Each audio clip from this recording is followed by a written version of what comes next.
અમરેલીમાં નિત્યમ વિદ્યા સંકુલનો વિવાદનો મામલો. નિત્યમ વિદ્યા સંકુલમાં ચાલતી સુમધુર પ્રાઇમરી સ્કૂલની શિક્ષણ વિભાગ દ્વારા ફરી તપાસ કરવામાં આવી છે.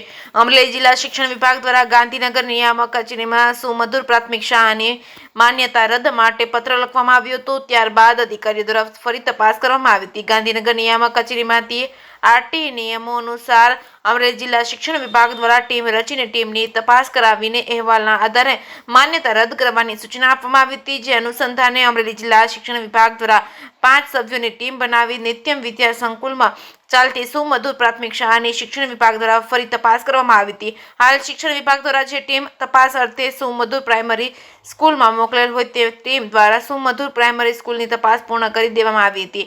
અમરેલી જિલ્લા શિક્ષણ અધિકારી એમ.બી. ગોહિલે જણાવ્યું હતું કે તપાસનો અહેવાલ હજુ અમરેલી જિલ્લા શિક્ષણ વિભાગ દ્વારા રજૂ કરવામાં આવેલ નથી. તપાસનો અહેવાલ રજૂ કર્યા બાદ અમરેલી જિલ્લા શિક્ષણ વિભાગ દ્વારા પ્રાથમિક નિયામક કચેરીને આ બાબતે માન્યતા રદ કરવા માટે ફરી ભલામણ કરવામાં આવશે. હજુ અમરેલી શહેરમાં જે સ્કૂલો વિવાદમાં આવી હતી તે શાળાઓ ધમધમી રહી છે. હાલ અમરેલી જિલ્લા શિક્ષણ વિભાગની કામગીરી ગોકળ ગતિએ શરૂ છે. કેમ જિલ્લા શિક્ષણ વિભાગ દ્વારા શાળાઓ સામે આકરી કાર્યવાહી કરવામાં આવતી નથી? અધિકારીઓ અને શાળા સંચાલકો વચ્ચે શું ખીચડી રંધાઈ રહી છે તેવા સવાલો અનેક લોકોમાં ચર્ચાઈ રહ્યા છે.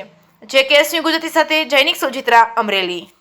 સુમધુર પ્રાથમિક શાળાની માન્યતા રદ કરવા માટે આપણે જે ગાંધીનગર નિયામક કચેરીને લખ્યું હતું, ગાંધીનગર નિયામક કચેરીમાંથી આપણને આરટીઈના નિયમો અનુસાર એક નવી ટીમ રચી અને ટીમની તપાસ કરાવી અને એનો અહેવાલ મગાવી અને એના આધારે માન્યતા રદ કરવા માટેની ભલામણ આપણને કરવાની સૂચના આપી હતી.